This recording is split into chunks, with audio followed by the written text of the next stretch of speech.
Welcome to the Sherborne podcast. This episode comes from Sherborne Castle and was intended to mark the reopening of the house and grounds after the winter. The castle usually reopens at Easter, but this year the necessary precautions introduced to try and stem the spread of the COVID-19 virus mean the house will not be open to the public until further notice. A decision whether the gardens will open for people to be able to walk through the landscape designed by Capability Brown will be taken later, following further advice from the government. The house holds over 400 years of history, and it'll still be here when the virus has been defeated. It's a hodgepodge. It's a complete model of furniture and artefacts. It's always moving forward. Well, I suppose archivists do get a bit sort of hardened to that, but there are things that have made my hair stand on end, yes. I've been very, very privileged. It's undergoing surgery at the moment. Its movements come out and come apart. Sort of, we call it kitchen table horology. We've got over 400 years of collections. Each family member has added something. So we've got furniture, inch and Mayhew to IKEA is what I say. There's always oohs and ahs as they enter the solarium when the table's all laid up with the silver and the mice and china and the candelabra. So you get a lot of oohs and ahs there, and a lot of oohs and ahs looking at the views out of the windows. Of course things are natural, but it's all contrived. It is a conceal and reveal garden. You don't see it all at once. That's the whole point. It's the ooh and the ah. We're showing off our work, what we're capable of doing. We want the visitors to come and to see what we do, It's not just for us. You get a lot of buzz from seeing the visitors and hearing their compliments of how great the garden looks. So, yeah, it's good to have the visitors. The castle's been open to the public every year since 1969.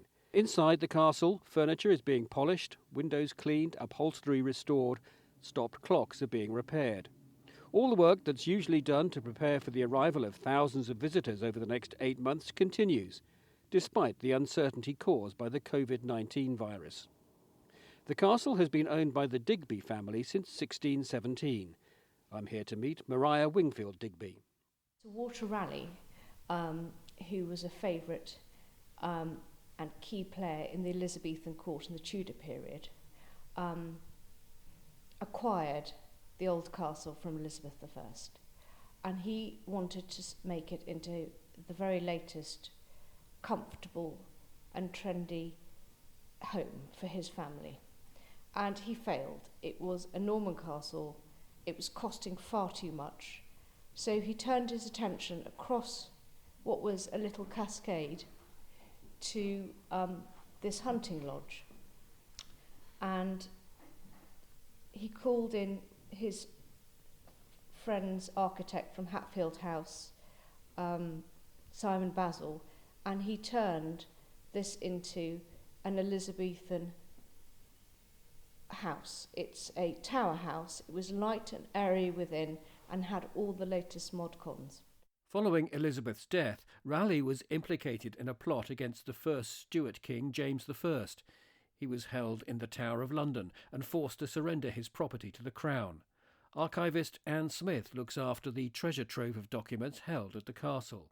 One of the most important things is the will of Sir Walter Raleigh, which he made in 1597, but was never proved because he was convicted of treason and all his possessions were forfeit. And so the will was never proved, it was never brought into action. And so it remained here in the archives to be discovered, not by me, but by somebody else who was looking through the archives. And I mean, it's a great treasure. And we've also got various other documents relating to Sir Walter. His deed of surrender.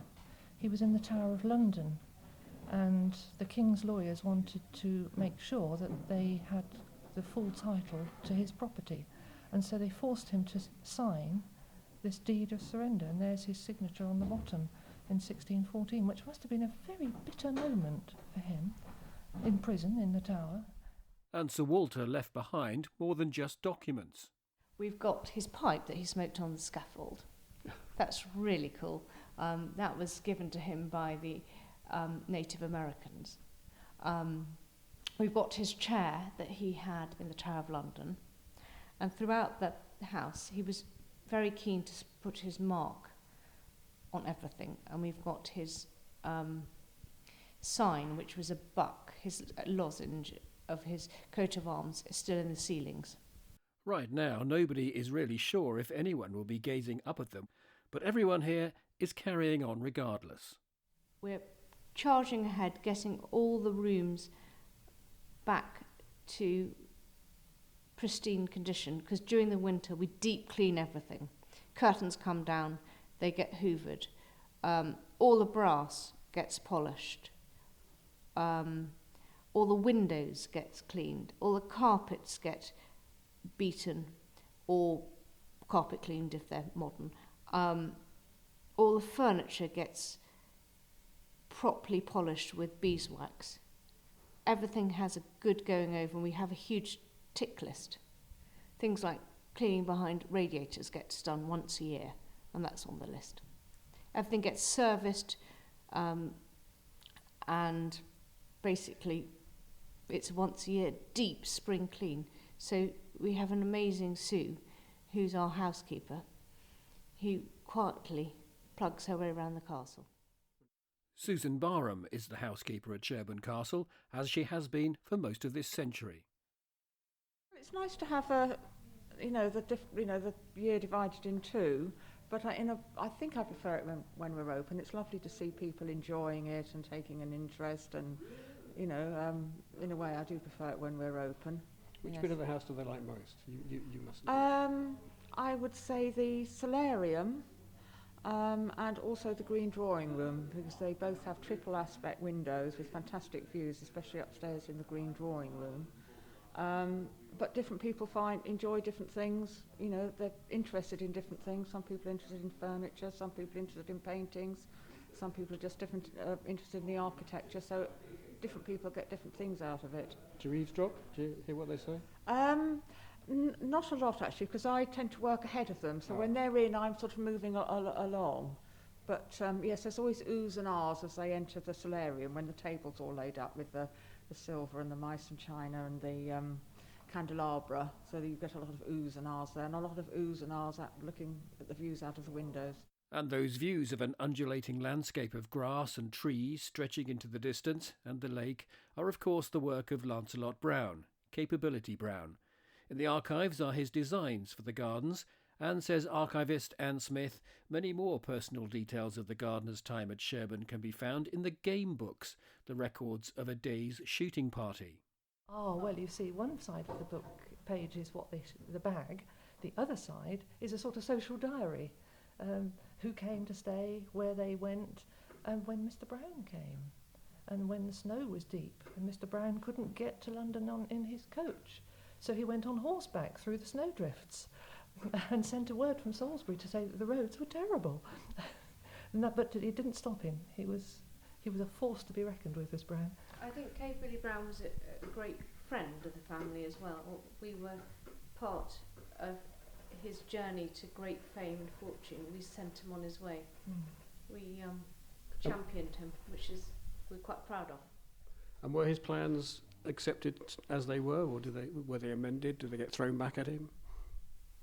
That we don't know, but if looking at the other documents that we've got plans by Adam, and Lord Digby has scribbled on them, no door here, have a window, please.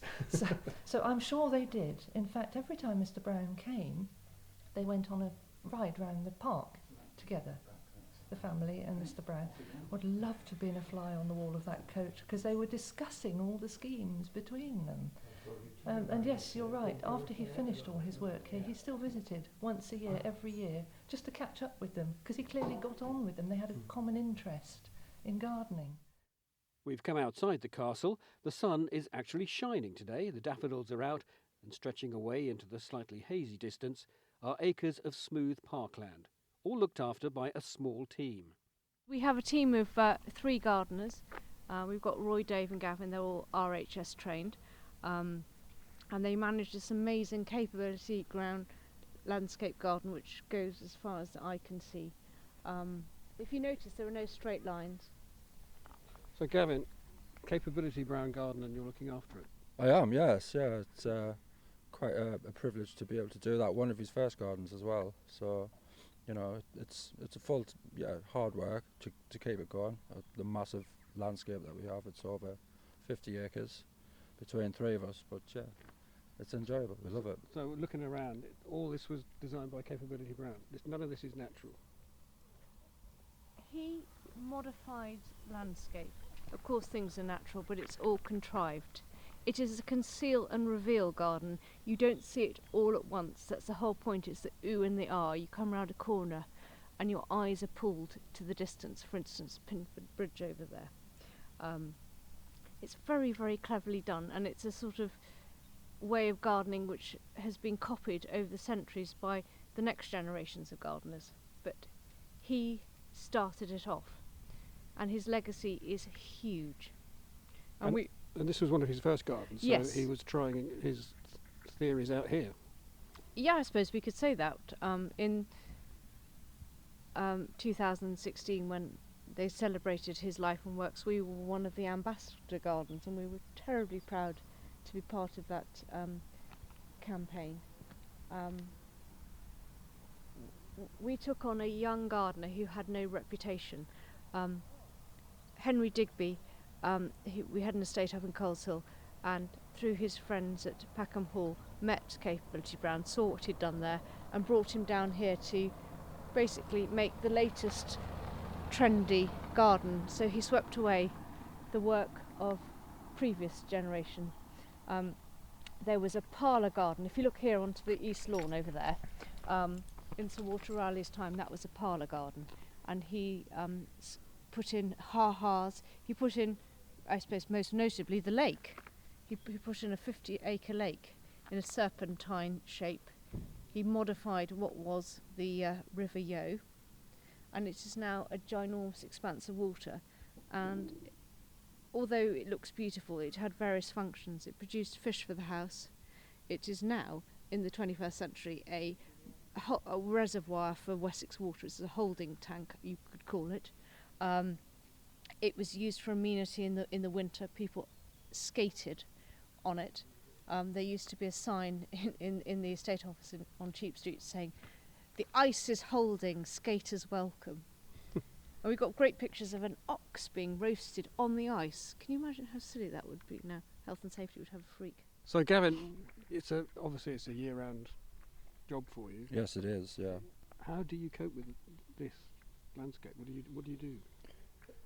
Do you know, we ask ourselves that at times, how do we manage? But we just do. We have, monthly, weekly routines. We know exactly what needs to be done at any time of the year, and we just get on and get it done. At the moment, we're gearing up for the opening of the castle, so it's all hands on deck with the weeding, which is, that's, we do that constantly anyway, but we always up our game, especially for the opening of the castle.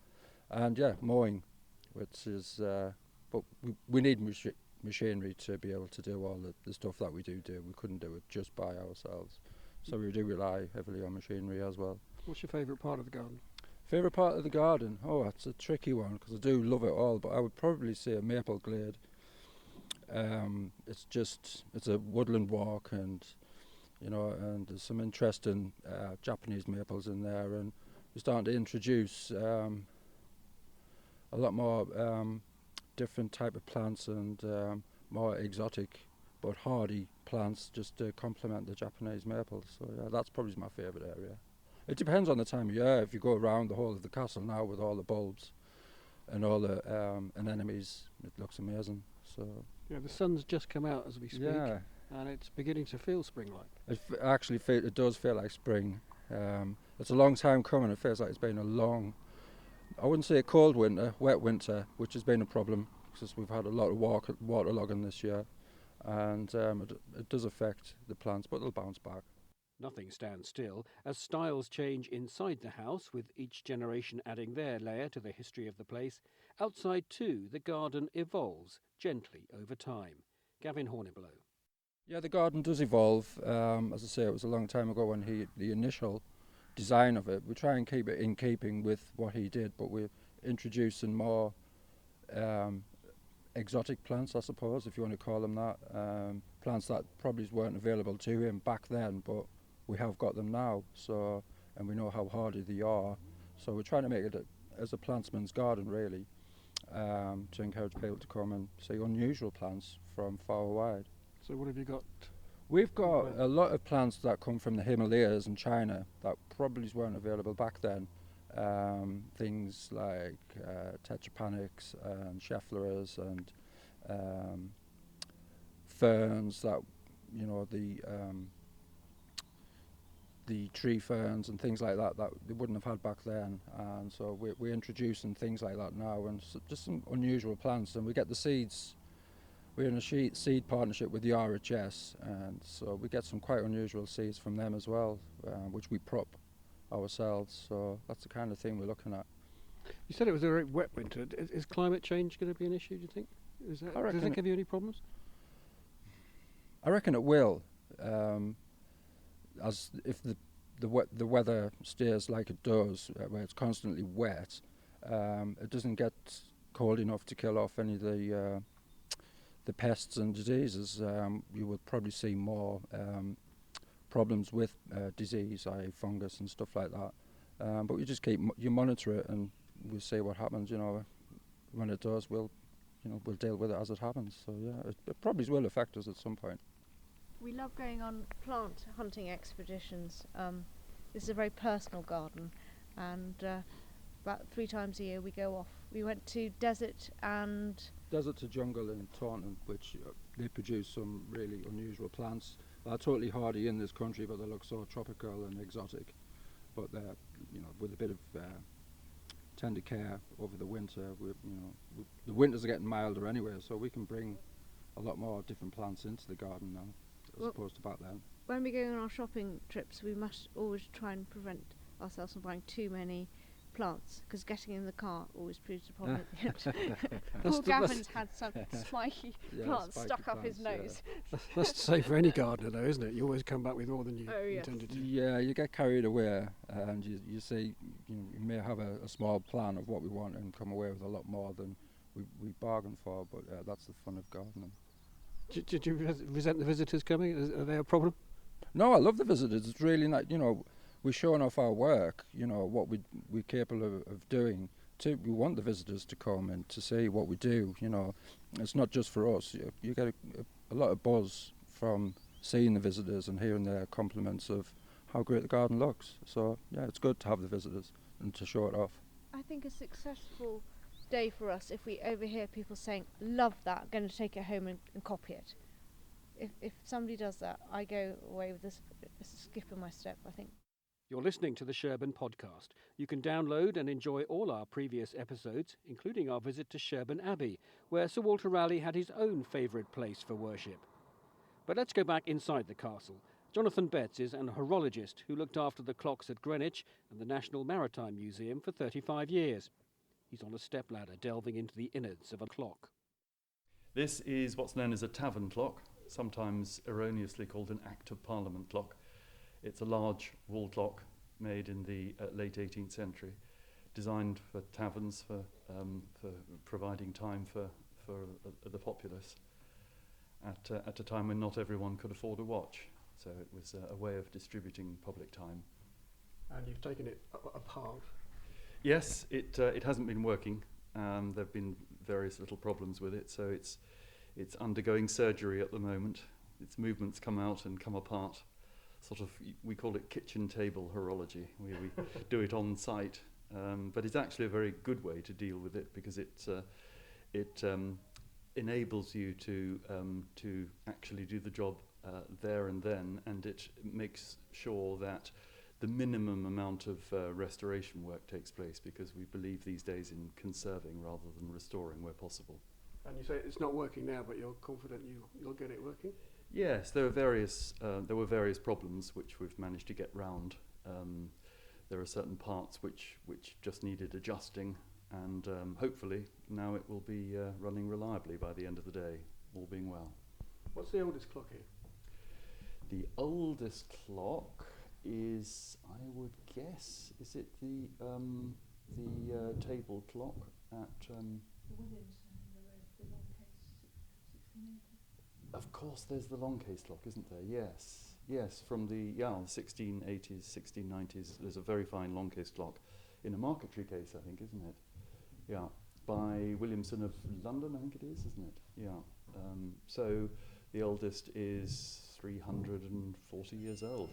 And still working? Still working well. English long case clocks at that period were built to last, and they can still do good service and keep good time. Much like horologists. We try.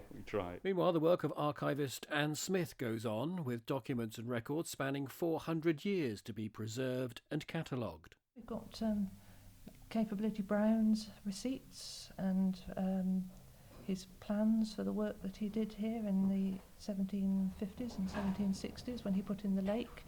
And then we've got drawings for buildings by Adam, that he put in things here. And right up to the present century, last century, when we had troops were in the castle. The First World War, this was a Red Cross VAD hospital. The Second World War, it was occupied by both our troops, the Commandos, and then by American servicemen who were training for D-Day, the Normandy landings. Mariah says much of what the Commandos got up to on the estate is still secret. But one famous officer posted to Sherborne in the war left a record of his off-duty activities. The Commandos were based here in the early part of the war, and this is still top secret, and despite my huge efforts, it's all redacted. We can't get much information. However, we know quite a lot thanks to Evelyn Waugh, the great author. He was a commando, and he was based in Sherborne, and he wrote loads of letters and journals.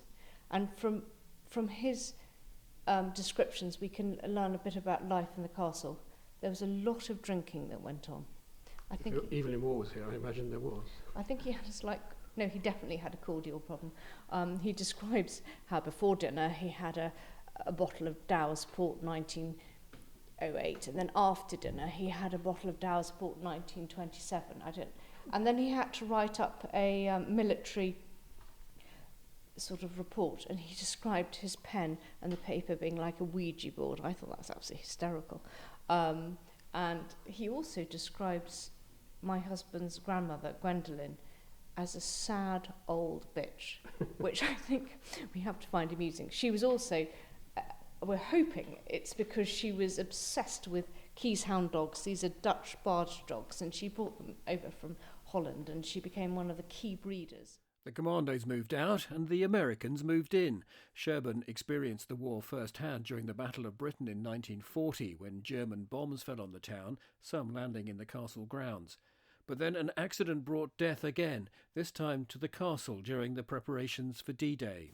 Basically, a 2.5-ton truck was loaded up with mines for an exercise, and it basically blew up. And we have first-hand accounts of the devastation. And if you go to the Abbey and where the war memorial is, you'll see a brass plaque naming all the poor people that died. We get lots of actually Americans who come back and their families to the castle to find out where their ancestors were based. There's a great connection. And the castle is connected to history. We've got over 400 years of collections. Each family member has added something. So we've got furniture, Ince and Mayhew to IKEA is what I say. We've got modern silver that we bought, 21st century silver, and we've got 16th century silver. We've got examples throughout the ages. We've got china throughout the ages. Certain people enjoyed collecting Chinese and Japanese ceramics, and we have a tremendous collection of that. It's a hodgepodge. It's a complete model of furniture and artefacts, an eclectic collection, which makes it interesting. Are you still researching them? Do you still find out facts about them? Oh, all the time. And we had I love going around with visitors because they always come with a different pair of glasses on. I had a friend who was an expert in wallpaper. I knew nothing about wallpaper. We had somebody else who was interested in lampshades. Lampshades have never really entered my life. I never really noticed them. Somebody else noticed my John Lewis cushions, so we had a big laugh about those. You know, it's not like the National Trust. It's not sterile. You will find our dog wandering around. But as with all of us, how the rest of 2020 will unfold and the immediate future for Sherborne Castle is unclear. Most of our visitors who come through groups are generally retired and in that sort of vulnerable category, and I do predict that we will have lots of cancellations. It's going to be a tough trading year. But watch this space, watch our website, watch social media. My thanks to Maria Wingfield Digby and the staff at Sherborne Castle. Watch out too for the next episode of the podcast. The Sherborne Podcast is a Red Mike production for Brookmore Media.